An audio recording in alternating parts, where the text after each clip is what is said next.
point out that whenever we convene together and we talk about and educate ourselves on how to take down capitalism, we are formulating capitalism's greatest threat. Even if you're just sitting in a room at a forum, you are still active in the fight against capitalism, against imperialism, against oppression of all nations and working class people throughout the world. Woo! I'm too short for this. Okay. Imperialist war means mocking at truth. And so what we do in the workers group and what we are committed to as true revolutionary socialists is speaking truth to power. Yes. We are committed to exposing the lies that the US capitalists tell us about war, but we're also committed to analyzing the science behind capitalism, the science behind socialism, and taking this historical context and realizing the patterns, because when you study your enemy, you also realize their weaknesses, and you realize how you can attack them. You realize that capitalism, as it develops into imperialism, which that's what imperialism is, it is the highest stage of capitalism, it is also ensuring its own demise. There's a certain anarchy of production that is constant under capitalism, and all it does is serve to make it even weaker. And then, you know, if you know anything about trying to combat toxic relationships or assert boundaries, there's like that last final pull, that last final push of violence and aggression and horror before they're inevitably about to fall, right? Before you're about to win, there's that last grasp for power, and that's sort of, I think, what we're experiencing in this day and age. Yes. Things are getting a lot worse very fast. The environment, we have to fight to save the planet. Wages are lower than ever. Unemployment's low, but underemployment is high. The conditions for people around the world are worsening, which only means that hope is on the horizon. But that's not going to happen unless we fight and we organize for it. Very right. Yes. Very right. So to get real nerdy with y'all, so I hope that you can stay along with me, I'm going to break down what imperialism is from a Marxist-Leninist perspective, which, like I said, is the highest stage of capitalism. So what does that mean in like regular terms? It basically means that capitalism has expanded. And you look at this over history throughout the Industrial Revolution, in which you have big business owners, right? And they own, like, let's say they own like a train company to develop trains or whatever. So they're developing trains, they're making a lot of money, and they're like, wow, I would really like a lot more money. So I'm going to expand this industry. And so you have expansion of industry, right, to the point of monopolies, where capitalists decide that, okay, so I don't want to just own the trains, I want to own the railroad tracks, I want to own the resources that I need to make the trains and the railroad tracks, and not only all of that, I also want to own all the companies that the railroad tracks, the railroads and the trains distribute to, and I want to say where those things all go, and I want to make as much money off of it as possible. And so if you follow that historically, you see the development and the concentration of production in nerdy terms, or more Marxist-Leninist terms, the concentration of production to basically increase into monopolies. And along with this monopolization of industries, right, so you can look at history and you see like the Industrial Revolution, and then you see all these colonies popping up in which imperialists, rising imperialist powers, but really just capitalists, start invading different parts of the world for these different resources, as Gregory and Quest sort of went over in really good and deserving detail. And you have, as monopolies develop, there's this immense socialization of production. So this is what I'm talking about when I'm talking about you see the glimmer of hope on the horizon, right? Because as these markets expand, as people expand, as capitalists expand outside of their nations for their industries and for their profits and to rape and genocide lands and people, you also see the increased connection of those workers in those countries, right? So like nowadays with, globalization, there is just such a high socialization of labor, which really just means that we're all connected quite physically in the work that we do. If you work in a factory in the United States, you're connected to the workers who mine those resources in some other country, who are also connected to the workers in another country who transport those resources, and so on and so forth. And so quite literally, all of our struggles are connected, but also we're all connected in the struggle against imperialism, because we experience imperial suppression at home and also abroad. Back on the note about the banks. So basically, what we come to notice as imperialism is this development of what's called finance capital, which basically means that as these markets expanded and as more and more money was involved, banks become increasingly more involved.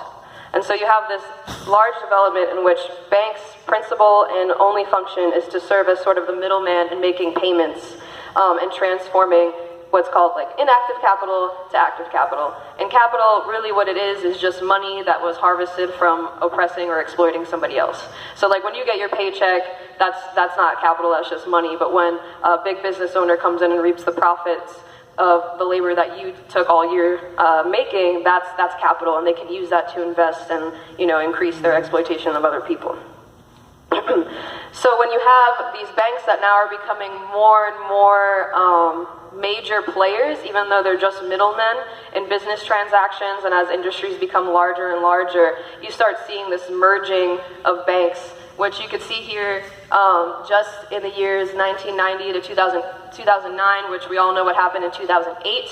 You can see that all these banks have been bought up or merged or bullied into being part of larger four major banks, which basically is monopoly of banking. And these banks basically are wedded with big business, into which like the banks have shares of the big business, and these big business owners all have deals in which basically all the decisions made by banks and decisions made by big business are all made kind of by the same person. And as that continues to expand increasingly, powerful monopolies, banks become powerful monopolies, having at their command almost the whole money capital of all capitalists, small businessmen, and the larger part of means of production, sources of raw materials in any one or number of countries. So banks basically become industrial capitalists themselves. And increasingly, proportions of capital in industry don't belong to the industrialists, so those monopoly people who wanted to own all of the parts of the businesses that they were using and expanding.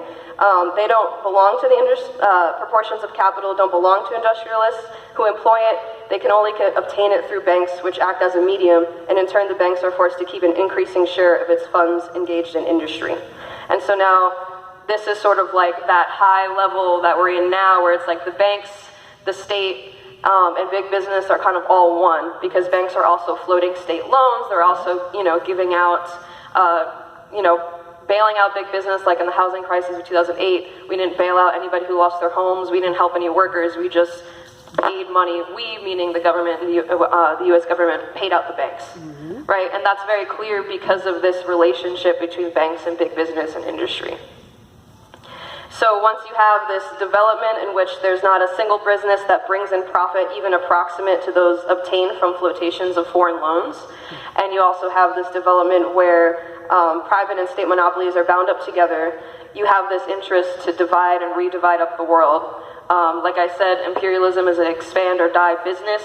So as you're trying to increase your profit and you're trying to make more for less, and you're trying to develop your capitalist economy, you're basically expanding throughout the world. And so uneven development and wretched conditions of the masses are fundamental and inevitable conditions and premises of this mode of production, which means basically in regular terms that what we know, as we've seen throughout the world, is that imperialist powers develop and they start bringing all of their money into backwards or third world countries, primarily countries of black and brown people, primarily countries with indigenous people, and also, by no coincidence, countries that have had very admirable struggles for socialism and struggles for people's governments.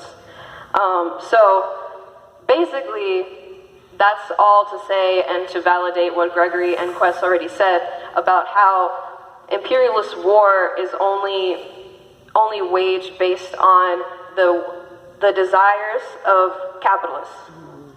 When imperialists cannot export all the commodities and needs, those countries are met with bullets and bombs.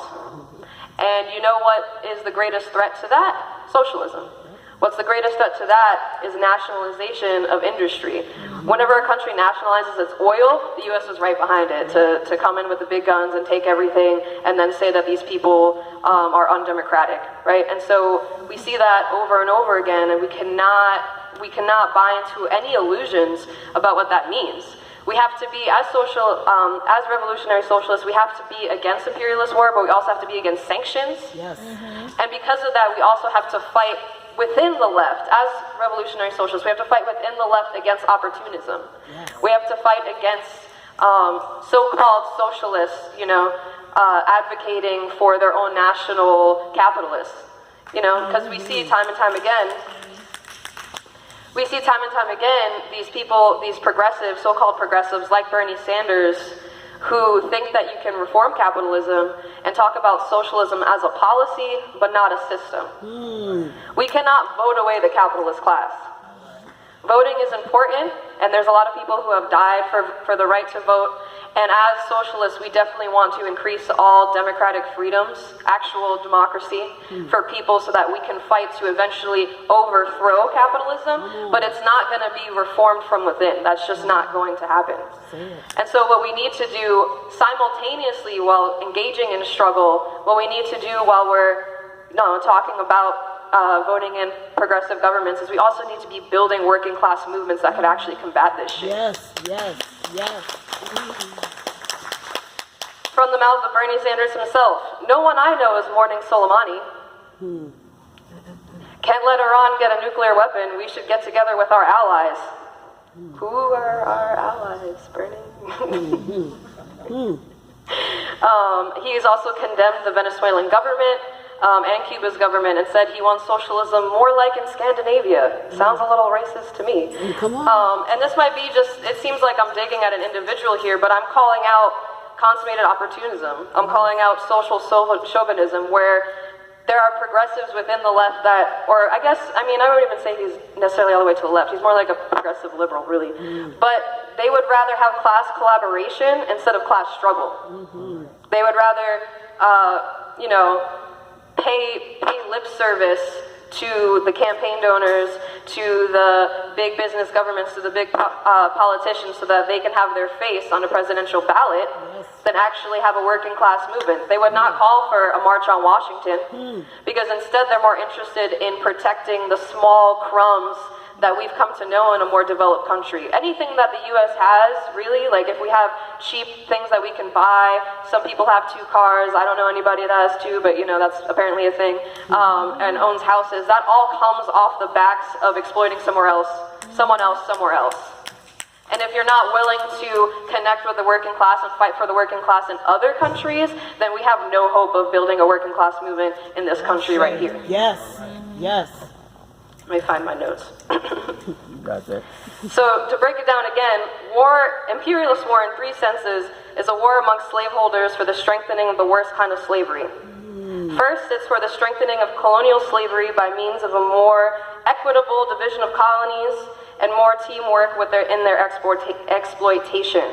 So that right there is talking about opportunism. That right there is talking about whenever you back down to US imperialism, whenever you allow bourgeois propaganda to seep into your language, which basically means like when you say the government in Venezuela is horrible, or you say this person was fleeing prosecution in Cuba, what you're doing is you're validating violence and sanctions against those countries. Because it wasn't just war that killed millions of people in the Middle East, it was also sanctions, which are economic warfare. That is suffocating a country because it's not doing what you wanted to do when you're an imperialist.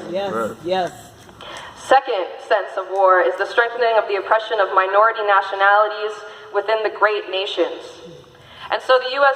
tells us all these lies like Quest kind of outlined, and then goes ahead and attacks working class people here.